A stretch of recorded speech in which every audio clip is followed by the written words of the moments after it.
If your soul has ever whispered, "God, are you there?" this message is for you. Many of us pray, we hope, we cry out for guidance, and still feel alone. But what if that silence isn't silence at all? Listen to the words of Paramahansa, Yogananda, and see how we can really talk with God and experience His blissful presence, not just speaking to God, but hearing Him respond. Talking with God is a definite fact. In India, I have been in the presence of saints while they were talking with the Heavenly Father, and all of you also may communicate with Him. Not a one-sided conversation, but a real talk wherein you speak to God and He responds. Everyone can talk to the Lord, of course, but I am discussing today how we may persuade Him to reply to us. Why should we doubt? The average man prays to God with his mind only, not with all the fervor of his heart. Such prayers are too weak to bring any response. We should speak to the Divine Spirit with confidence and with the feeling of closeness, as to a father or a mother.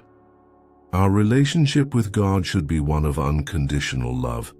More than in any other relationship, we may rightfully and naturally demand a reply from Spirit in its aspect as the Divine Mother. God is constrained to answer such.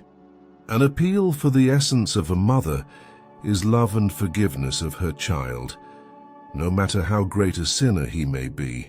The relationship between mother and child is the most beautiful form of human love that the Lord has given us. A definite conception of God, such as that of the Divine Mother, is necessary.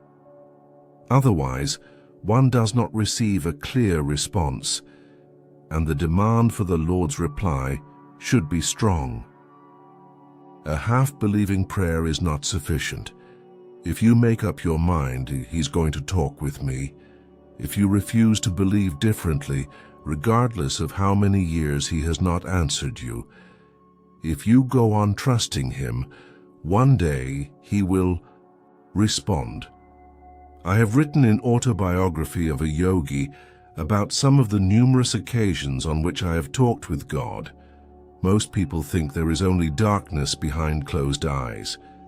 But as you develop spiritually and concentrate on the single eye in the forehead, you will find that your inner sight is opened. You will behold another world, one of many lights and great beauty. Visions of saints, such as those I saw of Himalayan yogis, will appear before you. If your concentration goes still deeper, you too will hear the voice of God. If you can just once break bread with the Lord, break His silence, He will talk often with you. But in the beginning is very difficult. It is not easy to become acquainted with God, because He wants to be sure that you really desire to know Him. He gives tests to see if the devotee wants Him or something else.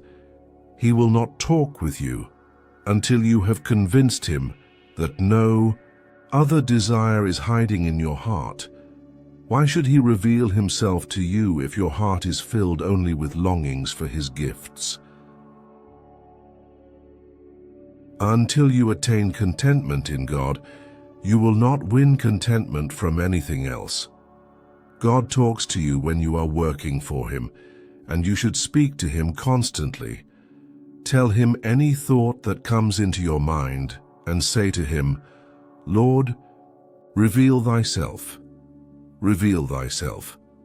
Don't take silence for an answer.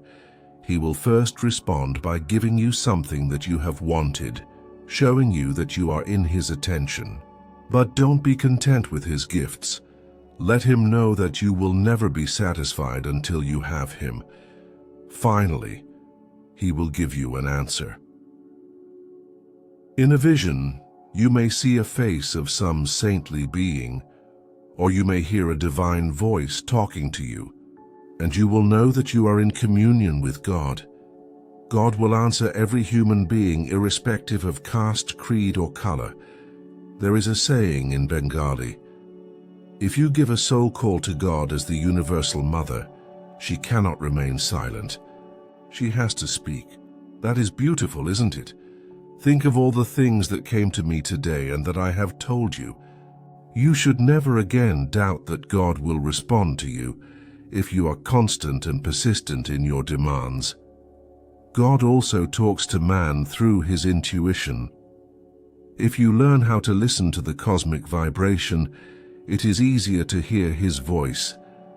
But even if you just pray to God through the cosmic ether, if your will is strong enough, the ether will respond with his voice. He is ever talking to you, saying, "Call me, speak unto me from the depths of your heart, from the core of your being, from the very depths of your soul." Persistently, majestically, with a firm resolve in your heart that you will go on seeking me, no matter how many times I do not answer. If you unceasingly whisper in your heart to me, "O my silent beloved, speak to me," I will come to you, my devotee. You see, our beloved teacher, Paramahansa Yogananda, taught that talking with God is not just a hope, it's a fact. He saw saints in India speak with the divine as naturally as you and I are speaking now. And he said that you, yes, you, can do the same.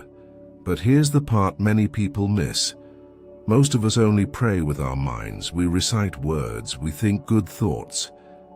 But the heart, it stays closed. And when the heart is closed, the voice of God feels far away. Yogananda said that weak prayers bring no reply. To reach God, we must speak to him with confidence as we would speak to someone we love. Not with fear, not with formality, but with intimacy. Talk to God like a child to its mother. With tears if you must, with joy, with longing, because that's who he is, our divine mother. And what mother can ignore the cry of her child, but understand this too? God doesn't always answer right away, not because he doesn't love you, but because he wants to see what's truly in your heart. Are you seeking him, or are you just seeking his gifts? He may test you, he may wait, but if your heart stays firm, then something beautiful happens. He comes. Yogananda said that if you refuse to give up, if you keep whispering from your soul, the day will come when he will answer, and not just with signs but with presence. Some see a light, some hear a voice, some feel an unshakable peace within, but however he speaks, you will know that he is real. And here's the most sacred part. God doesn't care who you are or where you come from, not your race, not your religion, not your past. If you call to him with the deep cry of the soul, he must answer. Just like a mother cannot ignore the pain in her child's voice, God cannot ignore the soul call of one who truly longs for him. So don't settle for silence. Don't settle for tradition or empty words. Demand his presence with love. Insist on communion with him. Speak to him from the very core of your being, with every breath, every longing, every whisper, and he will come.